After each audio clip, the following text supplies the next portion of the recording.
Vale, bueno, arratsaldeon guztioi, espero dugu, igual jende beranduago etorriko da, baina eskerrik asko etortzeagatik, foro sozialaren izenean, foro sozialak antolatutako hitzaldi honetara, baita ere, bake bideari eskerrik asko, gurekin mai honetan egoteagatik gaur. Bueno, ni hau prestatzerakoan, hasi nintzen 2017ko Estatu Frantseseko dispertsioaren mapa begiratzen, eta bi datu konstatatu nituen. 21 presondegi azaltzen ziren, eta 69 preso zeuden ormazarrean hauen artean, atzean. Presoak zakabanaturik, nahiko zakabanaturik, eta zenideek bidaiak luzeak, arrotzak, komplikatuak egitera behartuta. Horrek dakarren guztiarekin azki ondo ezagutzen duzun bezala. 2020ko mapa arratz ezberdina da. 7 espetxe dago, euskal presoak 7 espetxetan banaturik daude, gehi Lasanten, Josu Urrutiko etxea bertan dago, eberabaki judizialen zain, eta 37 euskal preso dago. Oker banago gero zuzenduko dirazu, ez? Nire datuen arabera, 7 emakume eta 30 gizonezkoak. Zalantzarik gabe, zenbakiak gutxitu egin direla, azken hilabete urte hauetan. Presoena gutxitu da gehien bat, sententzia beteta atera direnentzako, eta edo baita ere espainoratua izan direnengatik. Baina espetxe kopuruarena beste arrazoiengatik jaitsi da. Batez ere, Euskal Herritar talde baten lan nekaezin eta eredugarri eder, esker. Prozesua ez da erresa izan, ez da erresa izaten. Goraberak eta zailtasunez beteriko bidea da. Nun interferentziak edo zeharkako interesak edozein momentuan azaldu daitezken, giroa nahazten. Duela hilabete eskaz, Foro Sozial Iraunkorrak aurkeztuzun espetxe politikaren aurrerapenak, trabatzeak eta atzerapenak txostena, Estatu espainolari dagokiona. Gaur, Estatu frantsesaren egoerari buruzko balantzea ezagutuko dugu. Prozesua barrenetikan, lehenengo momentutik bizi izan duten bi lagunen ahotsetan. Alde batetikan daukagu Anaiz Funosaz. 2010 gatazka konpontzeko prozesuan erabat murgilduta emakumea da. Bake bidea mugimenduko lehendakaria da. Eta beste aldetikan, Michel Berokoro irigoin, barkatu, askotan gertatzen zaigu, eta badakit, hola dela, laboraria, nekazari, nekaezina ere. Baina, ja urteak daramat, konpontzeko, gatazparen konpontzeko aleginetan sartuta. Eta ze punturaino, ezen eta 2016an atxilotua izan zen, Luozuan.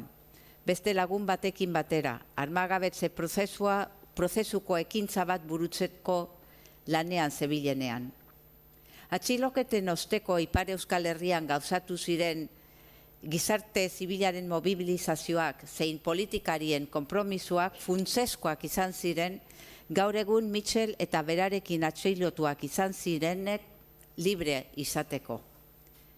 Beraien konpromisoei eutziz, bata zein bestea, presoen aferari ere irtenbidea bilatzeko Frantziako autoritateekin elkarrizketa taldean aritu dira azken urteterdian. Beraien balantzea egingo digute orain, gero bideo txiki bat ikusiko dugu, eta bukatzeko haien, hemen handik aurrera zer egin dezakegun, zer egingo den, esplikatuko digute. Galderak egongo dira, idatzi solako formularioan pasatuko dizute, norbaitek zeozer galdetu nahi badu, hemen idatziz eta jasoko dugu eta erantzuna haien ahoetan. Besterik gabe, Micheli pasatzen diot hitza. Gabon guzieri, beraz, etorriak gira pixka bat gauza batzu esplikatzeko edo agertzeko edo erraiteko, baina pretentzio horik gabe, guk ez ditugu gako guziak, guk dugu esperientzia bat, ez dugu bide hori bat hola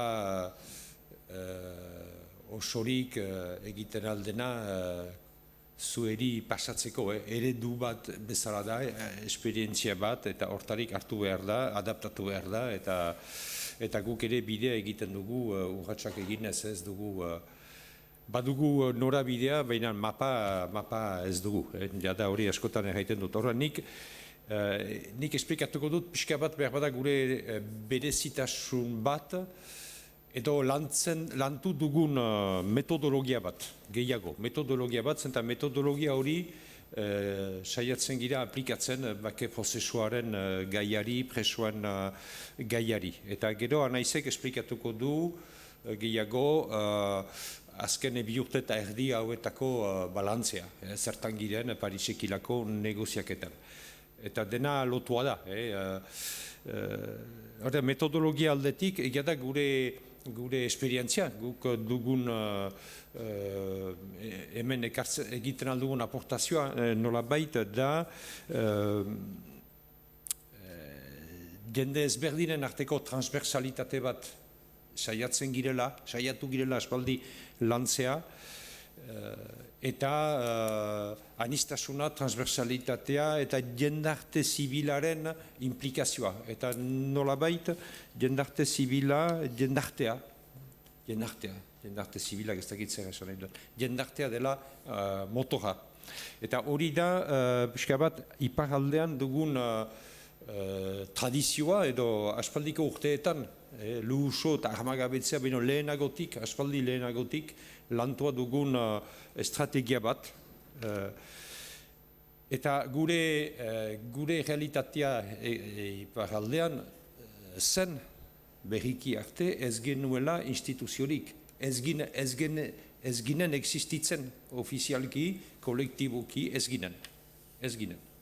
Eta nahi genuen izan, eta ez ginen ofizialki. Eta iparaldeak kudeatzen zuten kuadro instituzional guziak, denak iparaldeaz kanpokoak ziren. Edo region eskualdekoak, Akitania edo kontatu gabe estadoa, Europa estadoa, Akitania edo departamendua.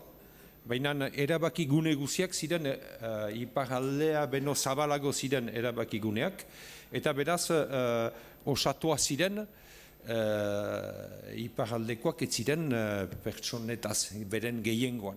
Eta guk balima genituen proiektu batzu, edo gauza batzu pentsatzen baginituen, behar ginuen gure proiektuak, behar ginituen lantu, behar ginituen proposatu, eta behar ginituen tiratu, edo pusatu, edo tiratu, ezakit, beraz jendartearen indarrarekin, gure indar sozialarekin, eta gure indar zibilarekin. Eta horrek, nolabait bortxatu gaitu, pisua izateko, indarra izateko, bortxatu gaitu, adostasunak bilatzea. Eta beraz, transversalitate horren lana egitea. Ez zen posible bakarri jendartearen, gizartea da jendartearen aldetik, bakarrik sektore batek bere proiektua, bere eskakizuna aurrera aztea eta irabaztea. Bortxatuak izan gira, aktibaztea transversalitatea. Eta hori izan da gure eskola, aspaldiko eskola izan da. Eta hola lantu ditugu gauzak, hola aurrera hasi ditugu gauzak, eta hola lortu ditugu ere gauza batzu. Eta hor, bi printzipio nonbait lantu ditugu, Bat zen pentsatzea eta nolabait obratzea, ez zela beharrezkoa pundu guzitan ados izaitea, pundu batean elkarrekin izateko. Eta hori oso importanta da. Hartzen dut adibide bat. Iparraldearen instituzionalizazioaren gaian. Momento batez, orai bat dugu Euskal Elkargoa. Eta 58 herriak batua dira elkargo batean. Lehen instituzioa hori dugu. Baina gure eskakizunak hartua zuen forma, momento batez izan da Euskal Herriko departamentu bat. Eta hor, adibide bat da hori, hor lantu dugu, anistasuna, jende ezberdinen artean, autetxi, jendarte zibila, abertzale, ez abertzale, zabaldu dugu.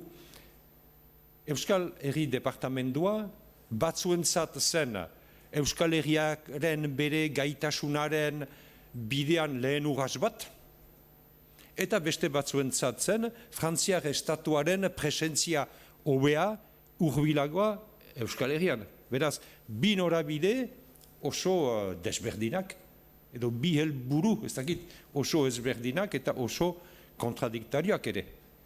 Eta bizkitartean, hori gainditua izan da, eskatzeko Euskal Herriko departamentu bat behar dugu. Hori da bakarrik erraiteko pentsatua izan dela, eta orai ere pentsatzen dugu, eta gaurko bake prozesuan ere pentsatzen dugu, ez dela obligatua eta ez dela beharrezkoa bide guzian eta helmugan adostuak izaitea, momentuan egin behar dugu urratsa elkarrekin egiteko. Eta gero ikusten dugu, elkarrekin egiten dugu urrats batek, permetitzen duela ondoko urrats bat aurre ikustea elkarrekin egitea ere. Eta urrats bat elkarrekin egiteak, beste urratsa elkarrekin egitea posible bihurtzen duela, eta ondokoa, eta ondokoa. Eta azkenean, hasieran pentsatua etzen bide bat, elkarrekin egiten da.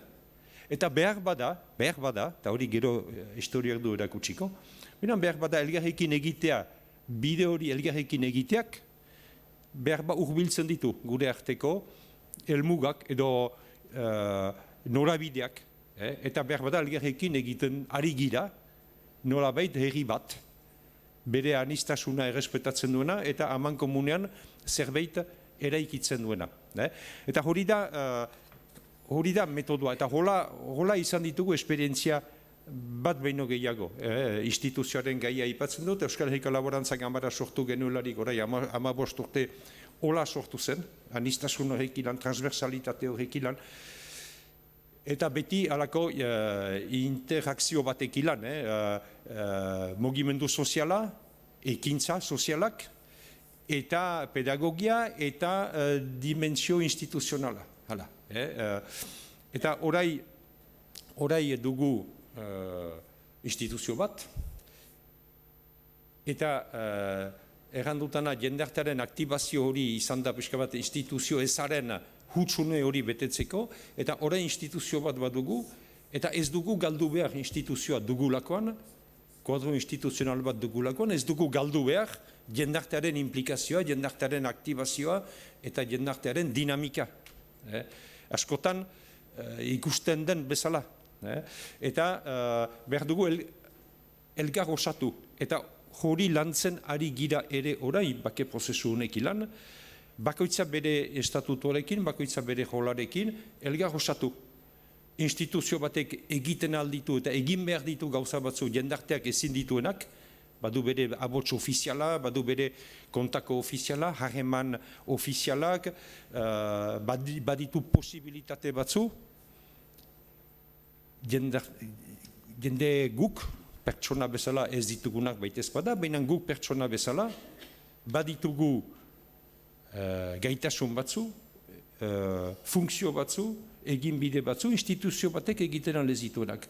Egin dugularik luso, armagabetzea pixka bat bultzatzeko, instituzio batek ez du egiten al. Instituzio batek egiten, jendarteak du egiten al, jendartearen implikazioak. Baina horri buruz eta hortarik egiten alden lan Estadoarekilako harreman eta lan instituzional bat, gure instituzioak egiten aldu, guk egiten aldeztuguna. Eta hortan gira, eta horrekin bukatuko dut, ez dut nahi luzeegi izan, baina hori da puska bat gure metodologiaren, eta ez du nahi mistifikatu, eta ez du nahi erran alagu badakigu nola, eta hola behar da egin, ez. Guk duguna, eraikitzen ari garen bidea da, gure historiak emaiten daukun posibilitatea. Izan magenu beste errealitate bat, beste bide bat izango zen behar bada. Baina, hola egiten ditugu gauzak, eta luzu ahmagabetzea abiatuz geroz, eta bake prozesuan implikatuz geroz, eta Parisek ilan harremanetan garelarik presuen gaia pixka bat konpondu nahiz, eta urratxak egin nahiz, eta guziak, eta hori anaizek aipatuko du. Baina, anistasun hori aktibatzen dugu beti, eta badira zirkulo bat behin gehiago, problema hor da erdian, eta gero hor ditugu hor gira bakegileak, bakebideako aktoreak, aktore sozialak, eta gero autetxiak, eta autetxik ilan harremanak ditugu, eta autetxik ilan zaintzen dugu konfiantza, emaiten ditugu informazioak, trukatzen dugu, partekatzen dugu, anistasun autetxi zirkulo horien anistasuna, saiatzen gira zaintzea hor izateko, beti hor, juntaturik, loturik egoiteko, autetxea berzaleak, ez abertzaleak, ezkerreko, eskuineko albalimada, denen artean hori egiteko oso hauskorra da, zenta elkarri lotua den dinamika baita, eta bakoitzak behar du pentsatu, eta bakoitzak diotelarik da gu, baina ere besteak, bakoitzak, edo zoen mailetan izan dadin, bakoitzak behar du pentsatu, nik egiten dutanak, influenzia eta eragina badu kolektibon.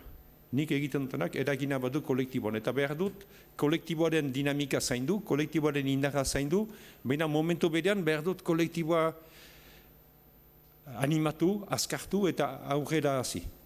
Eta piskat hori entzatzen gira lantzeat, eskatzen du asko, eta oraindik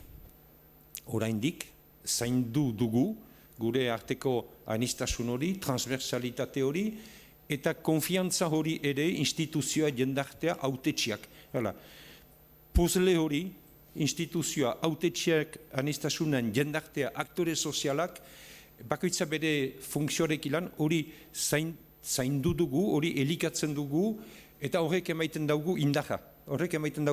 Eta goazilarik Pariserat hitz egiterat gobernuaren ordezkariarekin, ministeritzako ordezkariarekin, badakite, eta hori argi da, badakite, ez direla 3 pertsona, 4, baina direla horren atzean edo horren ondoan, den mugimendu, anitza, transversala, pixka bat komplikatua batzutan, baina hor dela. Eta hori, orai arte eta agian helduden larun batean, gauzatuko da ere, Baionan izango girelarik manifestaldian, izango da anistasun hori, transversalitate hori, elgarrekin gauzak eskatzeko presueri buruz, prozesuari buruz, eta urrunago joiteko. Hala da, hori da gure metodologiaz, guk behar bada posible dugu gure historiak permetitzen baitu hori, baina egite posible dugu ere, behar bada hori nahi baitugu ere. Gero segituko dugu, anaizi usten dutitza. Darkatu. Ezkerrik asko, ez oso txintxo portatu zara bai. Ni ez zigo. Gauan deneri eta eskerrak foro sozialari tarte hori eskaintzea, Ipar Euskal Herriko delegazioak egindako lanari buruz.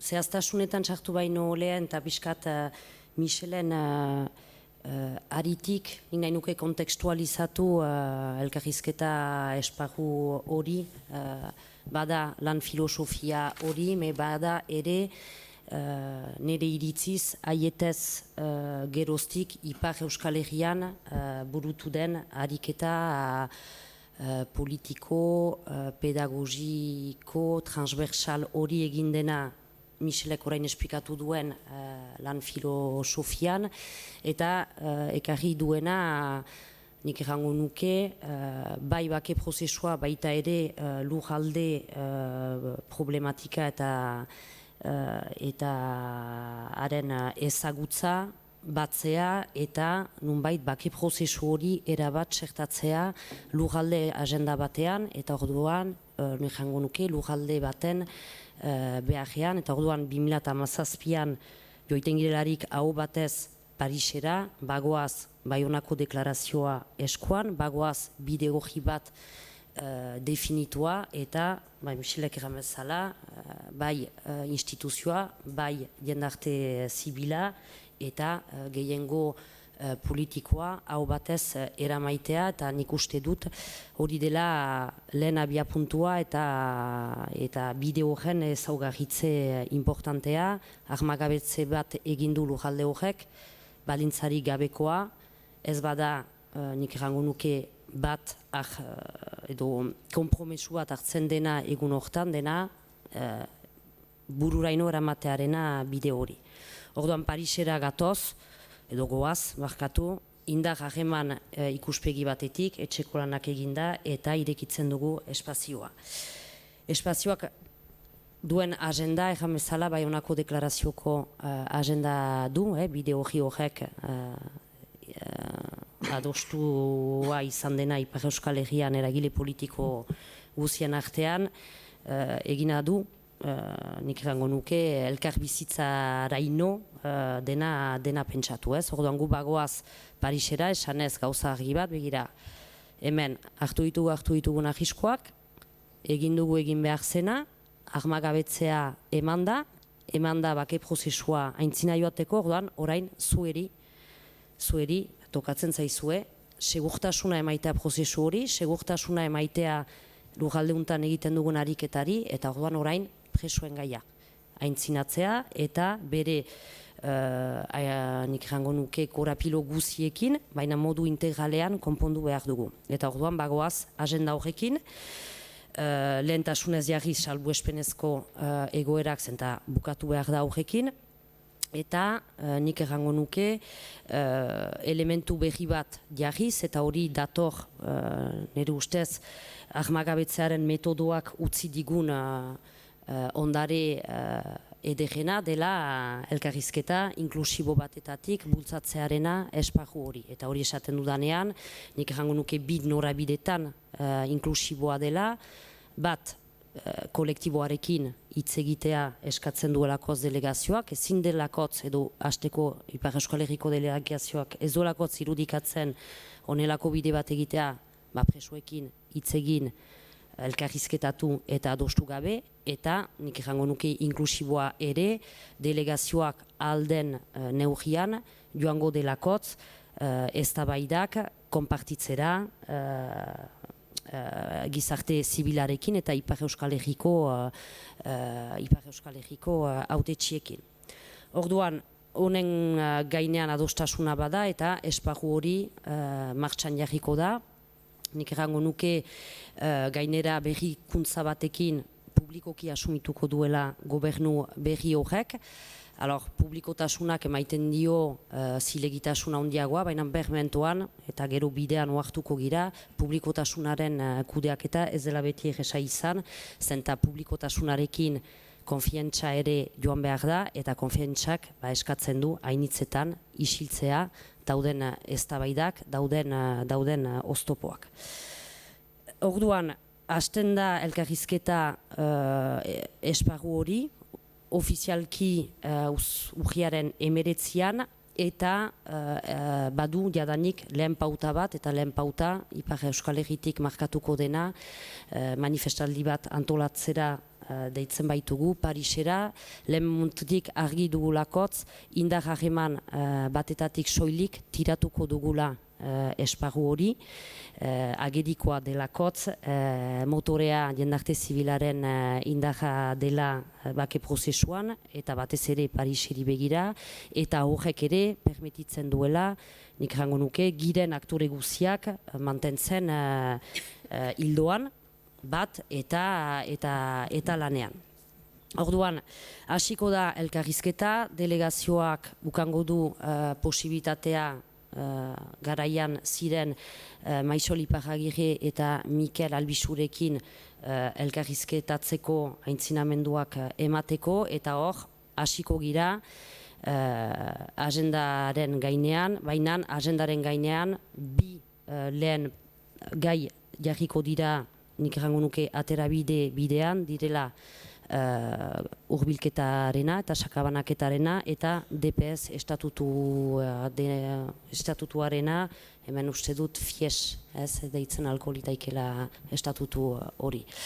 Baina beti ditugu preso gaixoak eta baldintzapeko askatasunak guretzat direlakotz salbuespenezko neurriak, eta orduan etengabean emango den diskusioa emango da aintzinatuz, eta bagoaz aintzinatzera hurbilketen gaiarekin eta DPS estatutuekin, baina oztopo batzuekin, gaixoak ez direlakotz ateratzen legearen baitan, ez da ere baldintzapeko askatasunakoak. Jakin araua hori izan zela, diskusioaren arauan, edo arauetan, edo mezakin nola jan behar, bai joko arauetan, bazen konfientza, bazen manera pertsonalean presoak ibili beharko zutela, eta bazen eskubidearen errespetuan eta legearen baitan emango zirela urratsak. Eta orduan horren baitan jokatu da partida, eta partida hortan gora beherak izan dira. Orduan manifestaldia arte lan handiena izango da adostea kriterioak, hurbilketaren kriterioak, argunt ezberdinak zirelakotz, ministeritzarentzat sinple zen ateratzeak den presoari emango diogu hurbilketarako baimena bergizarteratze ikuspegitik lagungarri izan daitekelakotz. Delegazioarena zen esatea, baina hori baldin bada irizpidea, baina inor ez da hurbiltzen ahalko, zenta kolektiboaren gehiengoa joan beharko du, edo espainiaratua izango da, eta Espainian kondena oso bat berritzasi beharko du, zenta zuk emandako datuetan oso gutxi aske gelditu dira. Hor, bada alde bat zenbakian, baina zenbaki hortan gehienak orain daude Espainian, eta kondena zerotik berritzasten. Ikustut matizazio hori importanta dela, zenta hori bai ez dela konpondu. Orduan, eta galdu dut aria, bai, orduan hori eta presoena zen esatearena gainera, hemen kontutan hartu behar da, ume txikiak daudela bidean, adinak duten badirela bidean, eta distantzia edo kilometroak ez du baitez bada erran nahi komplikatuago denik, dut gogoan oraindik Alanzon, 15 orduko bidai bat, eta bar. Donc, lortzen da ematen adostasun bat, eta kriterio guzioien artean hasten gira presoak hurbiltzen, eta nik errango nuke gainera bi presondegi identifikatuz eta adostuz direnak Lannemezan eta Mont-de-Marsan gizonentzat, emakumeentzat aterabiderik ez dugularik atsemaiten, eta badakigularik lehen momentutik ez dela. Ez dela, eta hor arazoa dugula, hori badakit, eta hori ez dugu kontatu orain arte, baina asko leporatua izan zaio delegazioari hori, baina genekien astapenetik hor etzegoela aterabiderik, frantses estatuak ez duelakotz presondegirik Euskal Herritik hurbil emakumean errezibitzeko, eta orduan batuketa batetara joan behar genuela gutienez, emazteak bilduak izateko moduan eta erresteko ahalik eta gehien bidaiak familiarentzat. Orduan hasten da bide bat egiten, ofizialki 3 bagoi daude, nik errango nuke 2 izan direla. Zenta ja lehena martxan jartzen denean, eta martxan jartzen da ministeritzak berak ofizializatzen duelarik dagoen 2018ko manifestaldian Bilbon, urtarrilean, ministeritzak jakiterat emango du hasiko dela bide ematen. Donc ematen dira lehen gogozea, 17 lehen hurbilketak, eta ja bigarrena naturalki segitzen du ez, eta gogoan baldin bauzue, pixkanaka hasten gira isten presondegiak, urgunenak, eta pixkanaka hurbiltzen gizon guztiak Mont-de-Marsan eta Lannemezanera. Ekainean emaiten da gobernu aldaketa Madrilen, egia erraiteko, eta behar sinetsi dugu, guk pentsatu dugu gobernu aldaketa horrek asko ekartzen ahalko zuela, eta abiadura berri bat izango genuela presoen gaia askatzeko, baina alderantzizkoa gertatzen da. Eta hasten gira sentitzen parametroak ari direla aldatzen, tantaka joaiten dela prozesua eta hori baino gehiago ari dela pusatzen etengabean eztabaida. Eta sartzen zaigu faktore bat orain arte ez zegoena eta da biktima elkarte batzuen beto eskubidea hurbilketen gaiarentzat. Orduan hor emango da lehen nik ejango nuke korapilo importantea, delegazioak ez du onartuko, zenta hor ematen da joko arauen aldaketa oso bat eskubidea da, hurbildua izatea eskubide bat da, eta horiek dira urjaketa honetan, eta ezin da onartu preso bat duelakotz duen fama mantendu kilometroetara, eta ezin dena da ere, eta errespetu guziarekin erraiten dut hori, eskatu biktimei izaitea momentu hontan, biktima eta epaile ez. Eta orduan hor ematen da, haustura baino esaten da ez. Edo arauak dira eta eskubidearen baitan bagoaz, edo honela ez da biderik egongo eta orduan suspendituko du delegazioak diskusioa, berriz bagoaz manifestaldi batetara, eta manifestaldi horren biharamunean berriz hasten ditugu diskusioak, eta errain dezakegu gaur hurbilketen gaian etapa itxia dela. Gelditzen dira oraindik, baina isteak doa, gizonak batzeko akordioa bada Mont-de-Marsanen eta Lannemuzanen, emazteak horiek nahi izan ez gero zenta badakigu ez dela aterabide zuzenena genera joan daitezke, eta orduan hori isten dugu. DPS estatutuekin berdin. DPS estatutuena guretzat bataila handia izan da, bizi baldintzak hobetzea baino guretzat printzipio bat zelakotz. DPS estatutuak mantentzearekin, egan nahi zuen segitzen genuela administrazio hori, presondegietako administrazio hori, mantentzen garaiko eskemetan. Eta estigmatizazio hori mantentzea egintzen guztiarekin, ahmagabetzea eginda. Hortik gainera, eta egia da, pauso batek beste bat ekartzen du, eta ahmagabetzeak ekarri du esparruaren aintzamenduak ekartzen du desegitea. Donk esaten genuen hemen bada herri bat bidea egiten, bada eragile bat bururaino eraman duena bere bidea, eta hemen ezin dena da onartu DPS estatutuz horren existentzia bera euskal preso politikoentzat.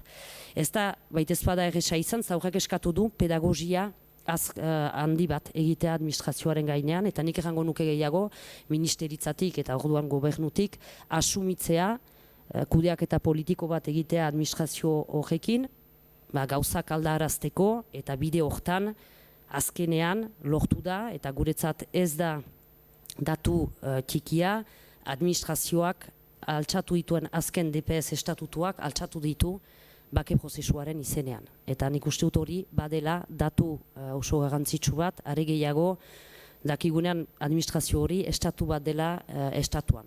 Donk guretzat lehen fase hori itxitzat emaiten dugu, naiz eta gelditzen diren pujuska batzu, baina hori itxiko dugu eta lan eskemaren baitan guretzat hasteko ongi itxi da eta behar den perspektibatik eta permititu du aldaketa sakonak maitea administrazioan, baita ere auzitegi administratiboetan. Baina bide hortan, arazo bat nik jango nuke iraunkorra gelditu da, eta arazo iraunkor hori izan da penen kudaketa eta presoak askatzeko momentuan izan ditugun arazoak. Eta bermentuan bide hortan eman da aldaketa bat. Eta gogoan dut eztabaida edo elkarrizketa esparrua hasia dela eta Jon Kepa-Parroten baldintzapeko askatasunaren erabakia heltzen da eta ukoa dugu lehen instantzian eta badakigu hortik Jonentzat bukatua dela bidea edo dena berriz hastekoa da. Bide hortan eman da aldaketa gaur egun eta nik rango nuke azkenean, penen kudeaketan dauden epaile antiterroristak haien jolan jarri direlakotz, eta berriki errandudan bezala, eta berriz gogoan ekarri nahi dut Luis Joanek esaten zuena, bide honetan denak bakigile izan behar dugu, eta bada bat onartu behar duena bere papera, eta da penen kudeaketen epailea zenta egia da, zentrala da, eta nik uste dut, eta gero aipatuko dugun beste etapan funtsezkoa dena. Donko maiten da aldaketa nik errango nuke sakona, joan girelakotz, gradualki ere argumentazioetan aldaketa bat ikusten, txistoren baldintzapeko askatasuna onartzen da, baina fiskaltza antiterroristak ukatzen du, Lorentzarena onartzen da, baina fiskaltzak ukatzen du, eta azkena Ibon Fernandezena hor ere onartzen dena suspentsioa, nik errango nuke gainera pauso bat ematen du epaitegi horrek, aktatzen duelakotz ezin dela gehiago entzun, eta hori zuzentzen da fiskaltzari, ezin dela gehiago entzun arriskuaren argumentoa, erakunde horrek egin duelakoz bere bidea, eta kide horiek erakunde horren kide izan direlakotz. Odan hori egiten dut, eta hori erranda, hor dugu oztopoa. Eta oztopo ikaragarria ez dena juridikoa, hau da, hor berriz arauak aldatu dira, badira delibero juridikoak, delibero juridiko horiek ekarri beharko lukete gauzak segitzea intzinatzen, fiskaltza bat jarri da harresi bezala, argumento politikoen gainean, eta gira momentu batean, nun badugun estado bat, ez dena jartzen bere nik errango nuke neurrian, edo historiaren neurrian, eta ez duena behar lukeen kudeak eta politikoa egiten hori aldatzeko eta bideak segitzeko. Orduan, horregatik bilan hori azaldu genuen urriaren lauean, eta horregatik ere berriz ere karrikara goaz, bat gogoratzeko Macron jaunari gezazpia ospatzeko momentuan ekarri zituen hitzak eskualegira, hemen lagundu behar da prozesua egin dezala, eta hori baino gehiago, neurri hartu dugulakotz gaur egungo marko hortan, eta markoak hola segitzen badu, ez dela posible segitzea bide egiten, eta bide egin behar du prozesu horrek, eta bide egin behar du erri horrek, zenta errepikatzen dut, helburua, ororen buru elkarbizitza deneinean, beharko dugu etapa berri bat ireki. Eskerrik asko, biei. Eta bueno, nik hemen ditun galdera batzuk, baina gehienak ja erantzun dezue. Nik uste dut zuek aipatutakoa eta zuen metodologia eta hori oso interesgarria da, eta kontuan hartzeko gauza desente esan dezue, baina agian hor badago beste dimentsio bat, eta da dimentsio humanoa, ez? Aipatu dezu bai bide instituzionala, bai Michelek bereziki gizarte zibilarekin egindako harremanak, eta bietan zailtasunak sortu dira, ez? Eta zeintzuk aipatuko zenuke, zailtasun bezala gizarte zibilean lanketa hori egiteko. Nondik sortzen dira arazoak, zein den puntu komplikatuena eta nola gainditu dezue. Hor izan dezu, jende oso arratz ezberdina dago, eta bueno, hor sortzen dira, tirabidak, zailtasunak, eta hor talante pertsonala ere, jite pertsonala ere asko egingo du, ez? Bai, galdera zaila da, gaurek ere ezakiku nola erantzuten dugun, zenta egunero pausatzen den, egunero mai geinen den galdera baita. Nire ustez, beti badira zailtasunak, ez baitugu, berriz erraiten dut, ez baitugu denek, baitez bada luzaroan helburu berdinak ikusten, edo ez baitugu denek historio bera, eta behar bada gaurko gure bakoitzaren ikuspegia lotua da ere bakoitzak izan duen historioa bati, bakoitzak izan duen esperientzia bati, bakoitzak momentu batez pentsatu duen, eta da nola pasatzen gira iragan batetarik, nun izan ditugun ibilbide ezberdinak, pentsamolde ezberdinak, irakurketa ezberdinak, eta nola pasatzen gira etorkizun berdinerat, aman komunerat, hori da, eta zailtasuna, hori da komplikatua, eta nire ustez hor elemento bat importanta da, ez da hola, ez da dekretatzen, ez da erabakitzen, ez da botoi bat zapatzeko, baina da konfiantza. Nire ustez konfiantza, jenden arteko konfiantza, zintzotasuna eta transparentzia. Bakoitzak daki bestea norden, bakoitzak daki besteak zer pentsatzen duen, bakoitzak daki bestea nuntik dabilan eta zer nahi duen. Eta bakoitzak badaki bestearekin lan behar duela osatu zerbait ateratzeko, garen tuneletik ateratzeko. Hori da, eta beraz bortxatua izaitea, elkarrekin bidea egitea, bortxatua izaitearen kontzientzia hori ere laguntzen du. Nire ustez, ustez hola pasatzen den, eta elkarrekin egina diren urratsek emaiten dute ere indar bat egin behar den urratseri buruz. Bigarren partean abeska bat aipatuko dugu, edo garatuko dugu gehiago, orai bigarren irekin nahi dugun bigarren fasea, hor ariketa hor da. Eta nik ez dakit gaur egun ez dute janen, hola eta hola eginen dugu, eta hola funtzionatuko du. Baina, hola, erantzun zati batzu dira. Bai, eskerrik asko.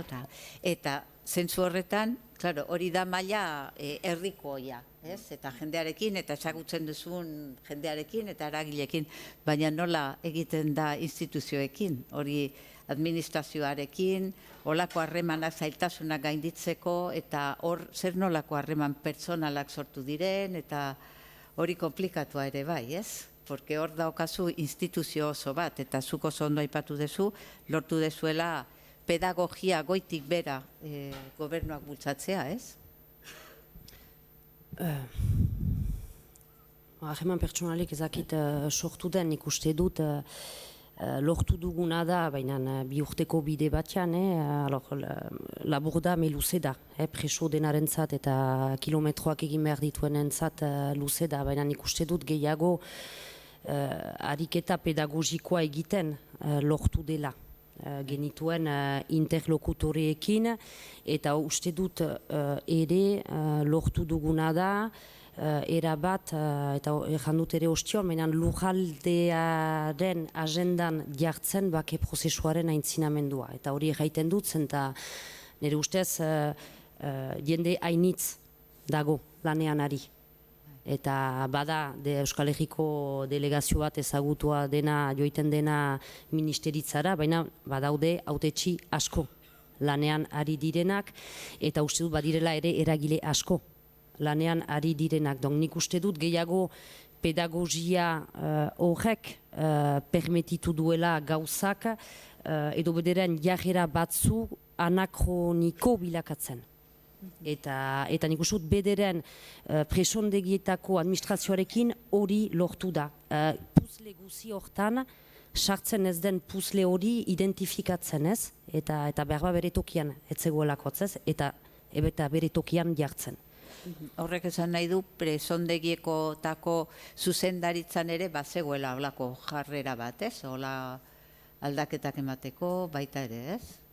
Bai, guk sentitu duguna bi urte hauetan, maila guzietan, Euskal Herriko gatazkari lotuak izan direnak manera batetatik direla instrukzio epaileak, direla administrazioan beran presoak osongi ezagutzen dituztenak, pentsa, Txistor, Jakes, Jon, 30 urte preso osongi ezagutzen dituzte. Odan, nik uste bada jende bat eragin duena gauzak aldatzeko eta behmentuan gainetik behartuak izan dira hoien jola gaizki betetzen zutenei bete arazteko. Bale, eskerrik asko eta orain, galderak guztiak bukaeran begiratuko dugu. Orain ikusiko ditugu bideo txiki bat, zeren hor, klaro, aldaketak egan dira eta horrek eragina izan du zenidengan, presoengan, eta hemen ikusiko ditugu pare bat iritzi.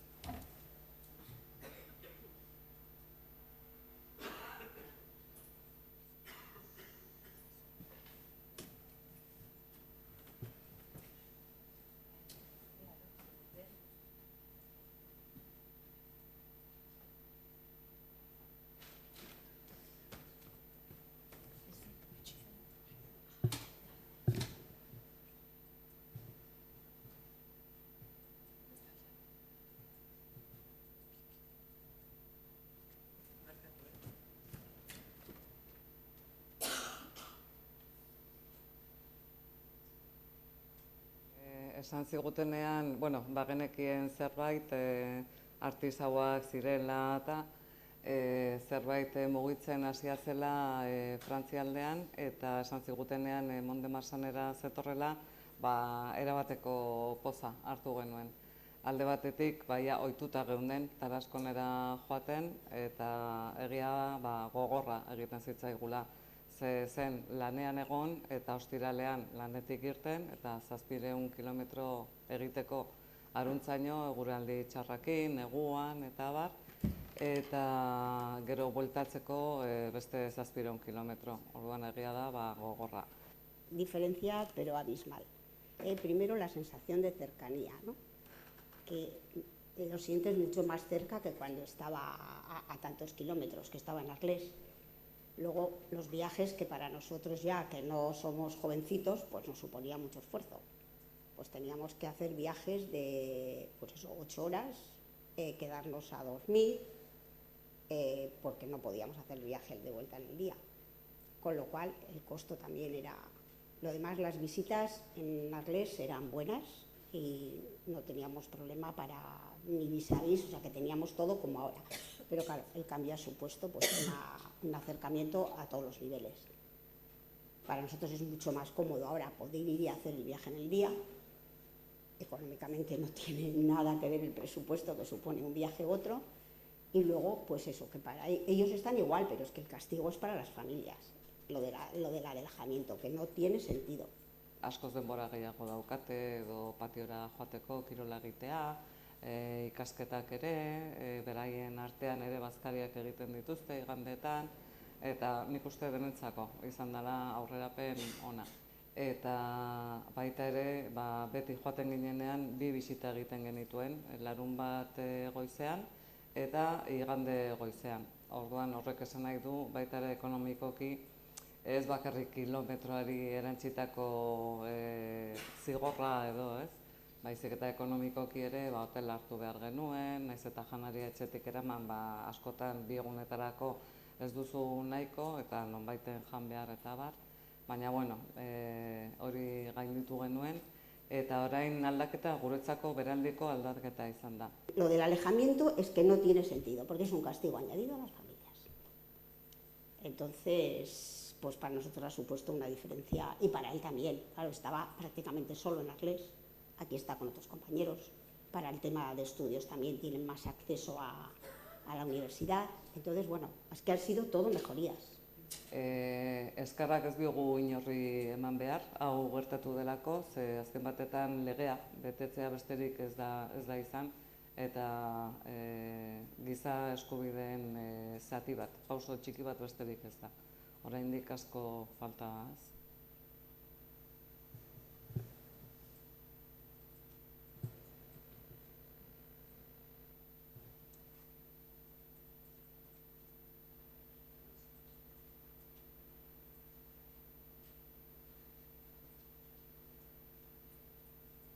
Nahiko nuke baita ere Espainian zer gertatzen ari den pixka bat azaltzea, ez?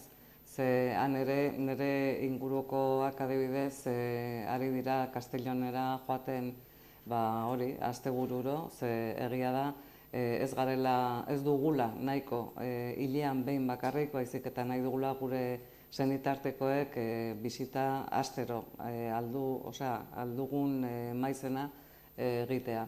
Orduan, Castellonera joatea adibidez Zarautzetik oso kostosoa da, eta bidean ere, hori, bere sor dezazken arazoak edo istripuak ere hor daude. Ez du esan nahi, gertuan izanik hori denak salbuesten direnik, baizik eta bidaia motzago izanik eta gutxienez ez dakit, ez daukat nik horrelako larritasunik, momentu honetan gertu dagoenean. Caso totalmente contrario es lo que está pasando con los presos en España, que no tiene ningún sentido y no hay derecho a que mantengan las mismas situaciones que hace unos años. No hay derecho que las madres que tienen que viajar con niños de meses tengan que hacer semejante cantidad de kilómetros. Ir hasta Jaén, ir hasta Granada, es que a Valencia, vamos, eso no hay, no sé, esta sociedad lo tiene asumido y lo hacen, pero yo no creo que hay sociedad que debiera de permitir eso.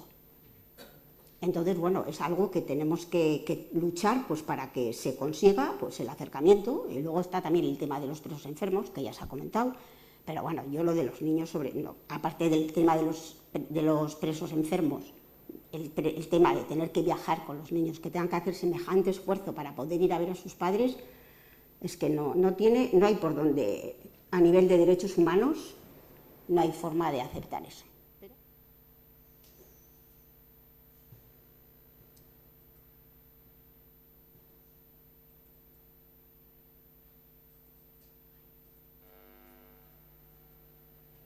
Bale, eskertu nahi dugu etxerati, porque bideo oso politak prestatu dute, eta eskerrik asko zuen lanagatik.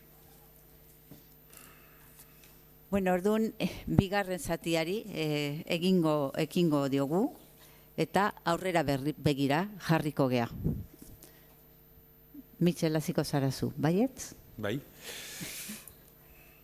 Beraz, aurrera begira, hor Anaizek egin du bilan bat, hor zer eginda bi urtez edo bi urte pasa, alde positiboa, oztopoak, eta orai zertan gira, eta nora nahi dugu joan.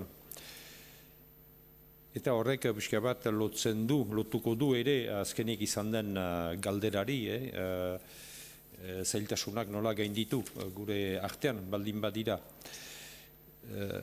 Orai, momentu honetan aipatzen dugu, hori heldu naiz iparraldeko egoerarat eta Frantziar estatuarek ilan dugun harremanetarat, aipatzen dugu egoera blokatu batean garela.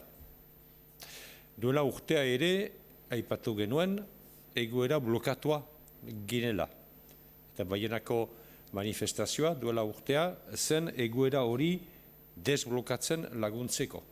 Eta Justizia Ministroa Anderea mintzatu zen prentsa batean, Baienako prentsa batean, manifa goizartan esanez, ez nire atea beti zabalik da. Zer zen bi momentu horietan egoera blokatu bat aipatzen dugu. Baina ez dira biak momentu berdinak. Eta ez dira biak blokaz modu berekoak.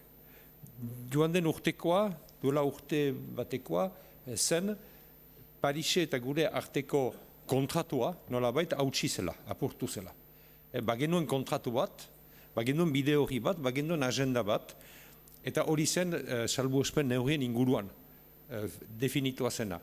Urbilketak, DPS estatutuak, eta hala.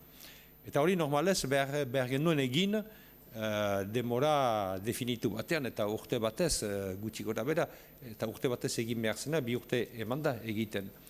Baina hori egin behar zen. Eta momentu batean gertatu zen duela urtea, gure interlokutoreak, estadoa do gobernuaren ordezkariak, interlokutoreak, Momento batez esan zuela, anaizek esan du, hemen ez gira urgunago joiten al, eta urbilketak ez ditugu bukatzen al, eta estatuto DPS-ak ez ditugu denak entzen al, presoen profil batzuen gatik.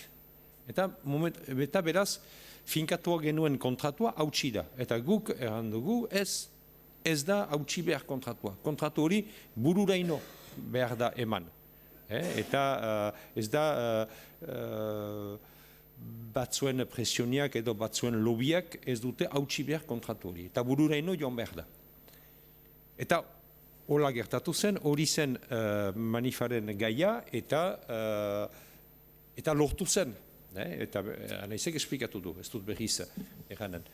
Horai, erraiten dugu, momento berian erten dugu, helduak gira bide baten puntarat, muturrerat, guk esaten dugu etapa baten muturrerat, beraz, nunbait bada alde positiboa, lortu nahi ginituen gauza batzu. Eta erten dugu, hala ere egoera blokatu batean gira. Zergatik, zenta guk erraiten dugu, eta hori guretzat oso argi zen hasieratik, gure borroka edo gure implikazioa gai hortan, presoeri buruz, ez da bakarrik salbuespen neurrien kentzeko. Ez da bakarrik hurbilketak egiteko, edo DPS estatutua kentzeko. Etzen bakarrik hori beharrezkoa da, hortarik hasi behar da, hori etapa bat da, baina bidea urrunago nahi dugu eraman. Baina urrunago eraman nahi dugun bide hortan, etzen estadorekilako kontraturik. Edo gure interlokutorearekilako kontraturik. Eta guk pentsatzen dugu etapa baten bukaeran garela, eta gure interlokutoreak pentsatzen du bidearen bukaeran garela. Eta egin beharrak egina dituela. Eta bere lana bukatua duela. Azken bilkuran, hori gure arteko gaia da, baina orai publikoa da edo zuen gizaz, ez da problemarik hortan, guretako etapa bat dagona, interlokutorearen zat, zen, bukatu dugu, egin beharra, egin dugu lana, eta oroak ez da gaizki. Guretzat da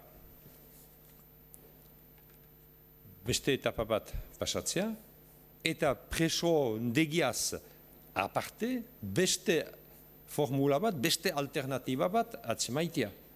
Eran nahi baita argiki mintzatuz, ez dela posible iraunkorki, ez dela viable, bake prozesu batean izatea, elkar bizitza aipatzea, pentsatzea katazka batetik atera garela, eta presoak presondeketan izatea. Bi gauza horiek kontraesanean direla. Eta denbora pasatuago, eta kontraesan hori ageriano dela.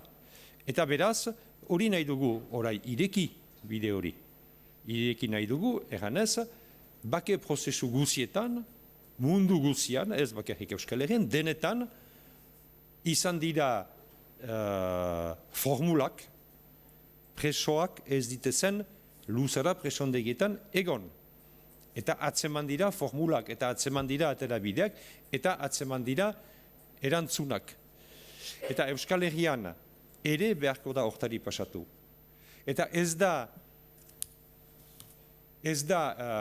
delakoan negoziaketarik izan lehenago, borroka gelditu aitzin, ez da negoziaketarik, edo ez da akordiorik izan, edo ezak izer, ez da adostu gauzak, bide unilateral batean gira, baina ez adostuak izanik lehenago gauzak, ez du kentzen, hori tratatu behar dela.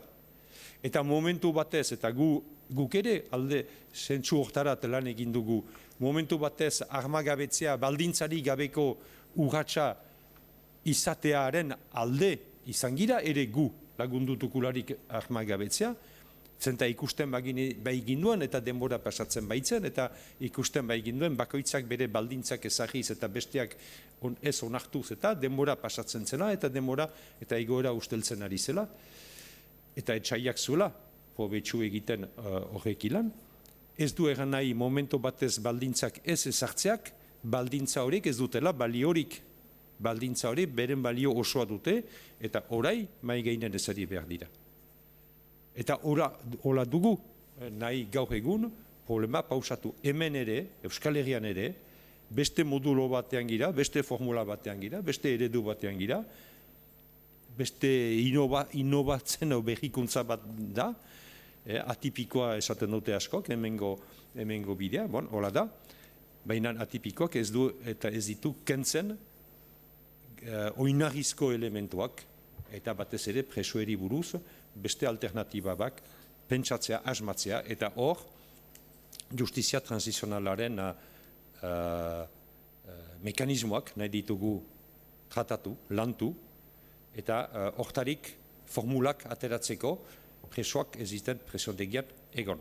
Ez da, ez baita, ez da hori gu pentsatzen duguna, hola da denetan, eta justizia transizionalak gainerat badu bere alde bikoitza, alde honekoak biak, da alde batetik bitimeri buruz egiten duela ariketa bat, proposatzen duela ariketa bat, ez duena iragana ezabatzen, kentzen, gertatu dena gertatu da, eta ezin da erreparatu bere oinarrian, baina posible da hala ere, pentsatzen dugu, espero dugu, hasteko ariketa egin behar da, bitimeri buruz, bitima guzieri buruz, errekonozimendua, alden neurren erreparazioa, lantzea, eta ariketa egitea ere presoer buruz, presondegitarik ateratzeko, garbiki eranez. Eta atzemaiteko hor ere agendak eta formulak.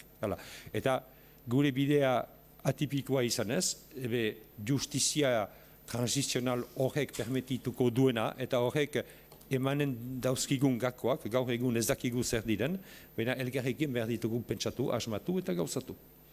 Eta horrek eskatzen du, eta bukatuko dut horrek ilan, baina horrek eskatzen du, lehenago aipatzen zenuen galderari buruz, erantzuna nola gainditu zailtasun horiek, eta hor ez gira bakarrik urrunketak eta oso komplikatuago da, eta behar bada oso erresago da ere ulertzeko, ez dakit, dependitzen du, denborak denak posible bihurtzen du, baina hor behar da adostasuna lortu gure artean, lehenago aipatzen nuen transversalitatea, anistasun eta hortan, jendarte instituzio autetxi iritzi ezberdin, hori behar dugu partekatu, eta uste dut hortan ari garela, eta hori partekatzen ari dela, evidentziak gaina hartzen du, hola izan da denetan, hola izango da hemen, eta behar bada hori da bide bakarra atzokoa gainditzeko.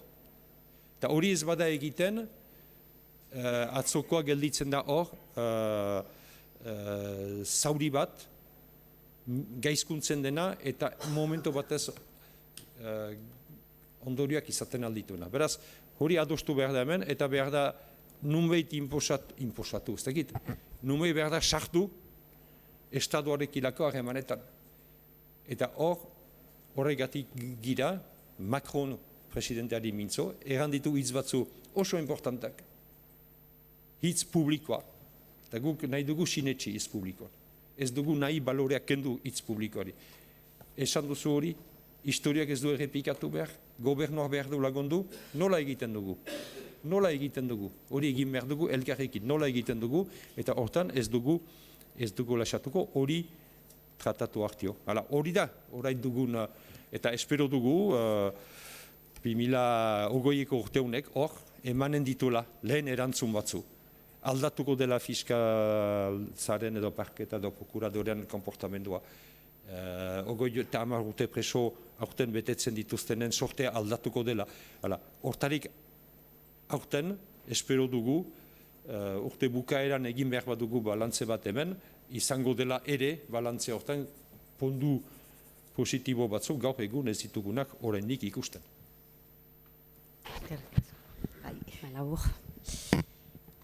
Momentu honetan ikusi dut iparraldean egiten den diagnostikoa dela garela berriro armagabetzea egitera ekarri gaituen baldintza berdinetara. Haietetik 3 urtera ginen, kontsentsua zegoen, espero zen negoziaketa maina ez zen eman eta egin zen olako ariketa kolektibo batez, politikoa lehena, hau da diagnostikoarena, bidearen identifikatzea eta jendarte zibilaren aktibazioa, eta nik gehiago jango nuke jendarte zibila prozesuaren zentroan jartzearena.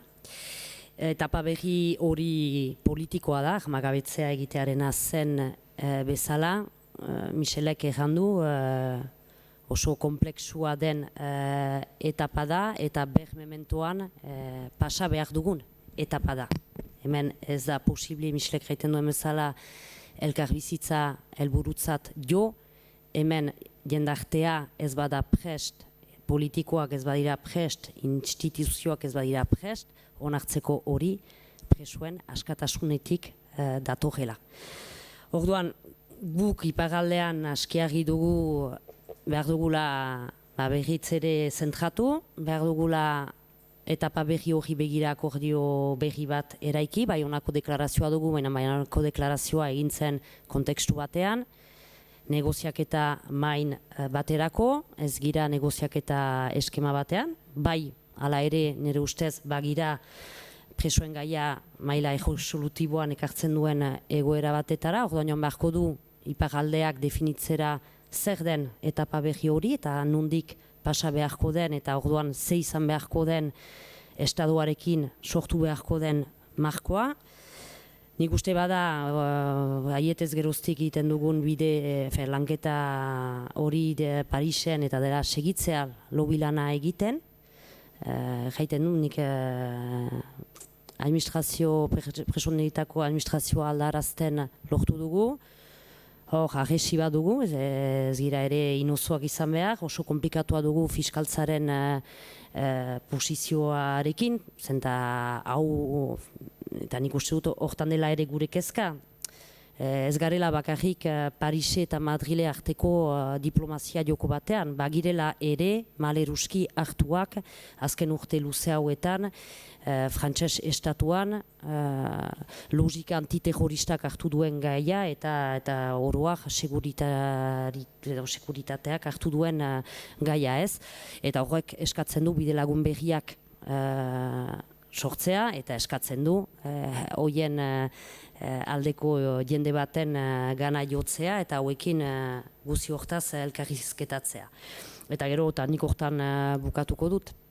Nik uste dut fase horrek beharko duela eta behar duela irriskatze politiko berri bat eta behar duela ekarri jendarte zibila berriz ere motore jartzen, berriz ere bultzatzaile jartzen, Michelek errandu, guk argi dugu 2020a izan behar da etapa honen irekitzea, elkarbizitza helburua duena eta pasa behar da biziarteko zigorra dutenen askatzetik.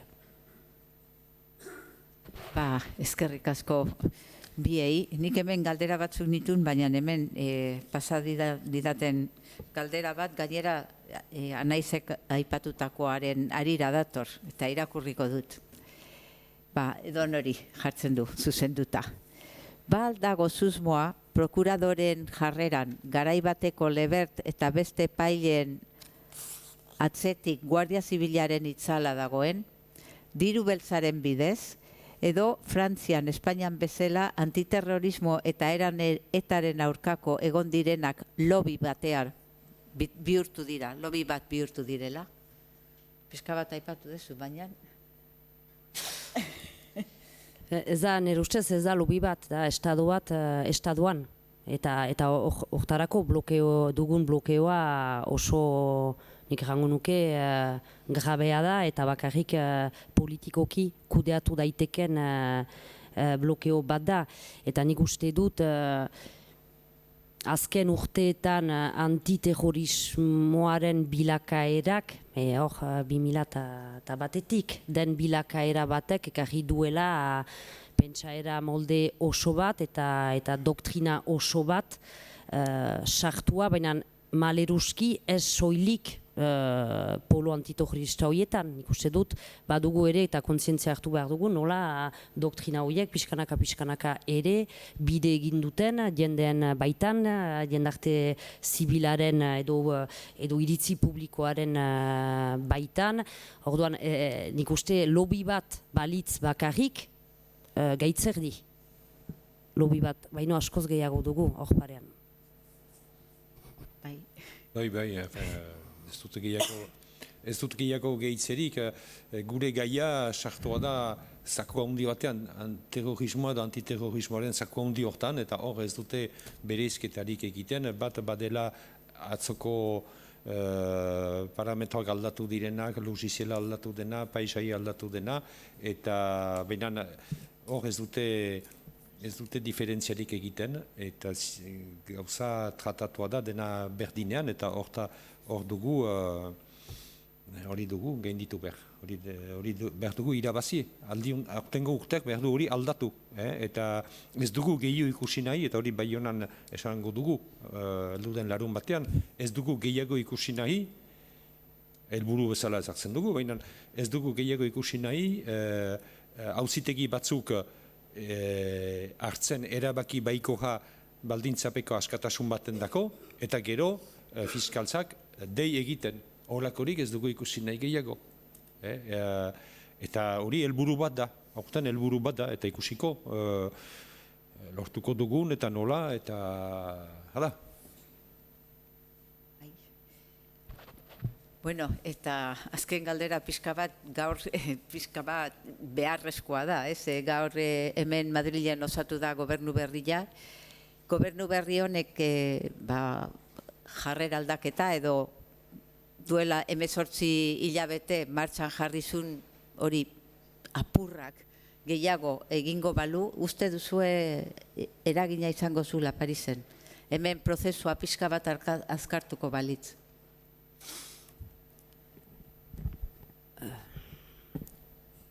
Bai dudarik gabe, baina eragina handiena ukan dezakeena nire iritzia da.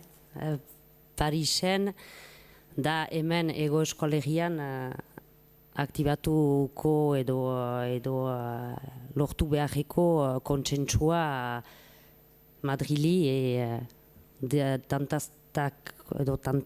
tantakako politika hortatik bera ere maila egesolutibora eramaiteko gai hori. Orduan noski baina hasteko eta nik sinesten dudalakotz eskema hortan eta hemendik bultzatuko dugunetik eta aterako ditugun akordioetatik dugula eragina handiena ukanen Madrilen eta Parisen. Bai, horren arirat, hala ere gira panorama berri batean, aspaldi ikusi ez duguna. Bada Madrilen gobernu bat eta lehendakariak esan zuen duela urte bat eta erdi aldatuko zuela politika penitenziarioa. Horrean nik norbaitek zerbait esaten dolarik zentsu onerat doana, beti nahiago dut egin desafioa zintzoa dela eta erran bai egin ezagun, ezin ez eta erran horiek itzu utxa dira eta edekak eta ez dute baliorik, beti behartza errana diren gauza positibo guziri behartzaie balioa eman eta erran egin dezagun, banko, egin dezagun. Hori esan zuen, orai hor da, badu denbora bere aurrean. Frantzian badugu lehendakari bat esan dituenak lehenago horretarazi ditugun hitzak. Berak ez ditu 4 urte aurrean, 2 urte ditu, gero ezakiku zer den. Baina bada espazio bat hor. Eta ez da dudarik, nahiz estado bakoitzak bere supremazia eta bere poderea eta bere burujabetza duen, olako gai batzutan, elkar interaktiboa dira, eta bakoitzak egiten du, besteak egiten permititzen duena, laguntzen duena, eta batek egiten duenak laguntzen du, bestea egiten ere. Ene ustez, hor badugu espazio bat, eta jende artea aktibo balin bagira han eta hemen eta denetan eta baldin badakigu indarrak biltzen, hor behar dugu aprobetxatu. Hala, gero ez da dena gure esku, baina asko gauza gure esku da gaurko perspektiba horretan. Bueno, galderak iristen ari dira, eta, bi galderak ditugu eta gero gogoeta bat. Batean esaten du, delegazioak deportazioaren gaia aipatu du Parisen. Deportazioaren inguruan zerbait landu da. Ea gehiago lantzeko asmoarik dagoen? Momentuan presoen gaiarekin zentratuak gira eta zintzoki hitz egiteko ez gara iritsi gai hortara, gai hori guk kontsideratzen dugu ireki behar dugun etapa behiaren baitan kokatu beharko dugula. Eta beste galdera bat, hautetsi abertzaleak ez direnek orokorrean zer nolako jarrera duten presoen gaian. Baldago diferentziak barneko eta BAB-en inguruko hautetzien artean?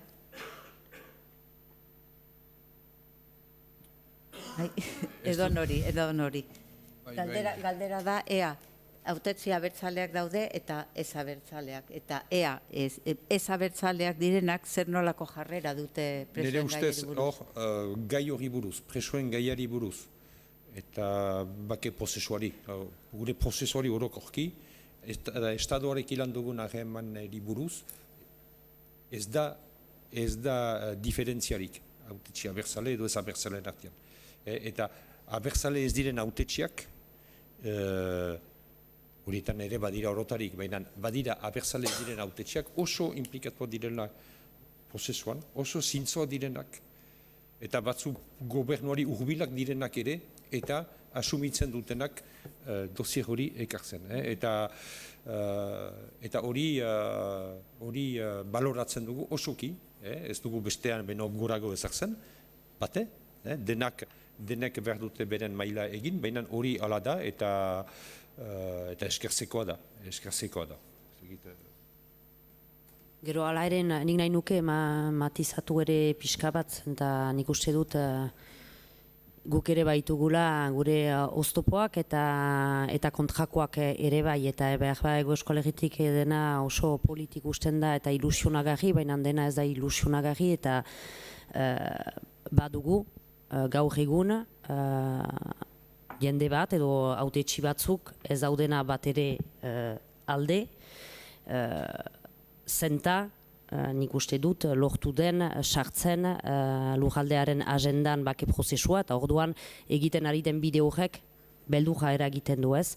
Baina momentuan guk lortu duguna, eta nik uste dut erronka bat hor dugula, ondoko etapari begira, da gehiengoa bake prozesuaren aldekoa dela. Eta hori da lortu duguna atxikitzen, erriko hauteskundeak datoz, momentu importantea izango da Ipar Euskal Herriaren zat, eta bake prozesuaren zat nola ez, hor gure helburua izan behar delakotz, egon kortzea, bake prozesuaren garapenaren aldeko figura guztiak, eta berriak, zenta bide horrek, bake gile, baina bake prozesuaren aldeko hautetsi berri asko sortu dituelakotz, eta larun batean manifan egongo dira. Berda jakin, ala ere, izan dela gure instituzioa, Euskal Elkargoak, bere biltza orokorrean, 158 herri biltzen dituen instituzio horrek, dola 15 egun edo ezakit noiz, edo 3 aste, bozkatu du mozio bat, hau batez, prozesuaren alde, eta erraiteko izango gira Baionako manifan urtahilaren 11an, odan ez dira denak han izango, baina bozkatu da, batzu ez ziren han, ere ez ziren denak pertsonalki, fizikoki han, baina botu hori hor da, instituzio bat da, ez da elkarte bat bakarrik, eta erakusten du zerbait ala ere. Bueno, hemen dago iritsi zaigu gogoeta bat, eta dagoen bezala eta irakurriko dut. Esker mila zuen lan eskergagatik. Lotza sentitzen dut nik, guk, hain gutxi egin eta implikatzeagatik. Apika hegoaldean ere halako lana egiten duten, baina gaurko entzundako kopurua ikusita auzolotza sentitzen dut. Eta gainera zehazten du, nik ez dut zeniderik preso. Bueno, pues hor geratzen da erreflexioa, hemengo baten hitzak dira. Eta, pues... Behinan, behar da moderatu. Ez da, bai, bada hori. Bai, zerbait, badugu esperientzia bat, badugu bide bat, badugu zerbait. Behinan badugu, baditugu elemento historiko batzu, elemento batzu, hori posible bihurtzen dutenak, eta hori da gure filosofia. Hala, hortarik guk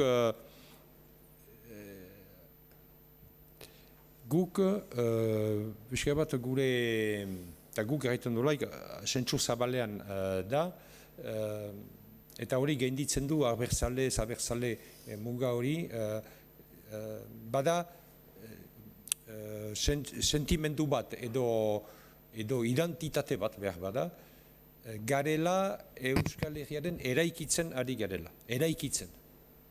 Eta espresio hori oso importanta da, eta hitz hori bera transversala da. Ez da eraikitzen ari garenak, gira aktore sozialak, dira hautetxeak, iritzi ezberdinikoak, eta bada sentimentu hori, sentimentu bat eraikitzen ari gara gure lugaldea. Euskal Herria izena duen gure lugaldearen eraikitzen ari gira.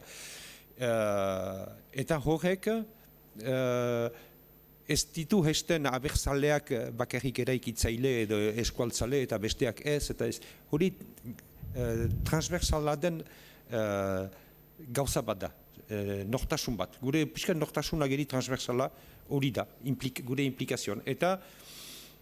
Eta hori ere aipatzen dugun gauza da, bakegintza ere da eraikitzea gure herria. Ez da bakarrik ekonomia, eta hori garapen kontseilu bat izan dugu, badago eta historio, eta anitzaldiz bada, ariketa bat, zer lugalde nahi dugu bihar,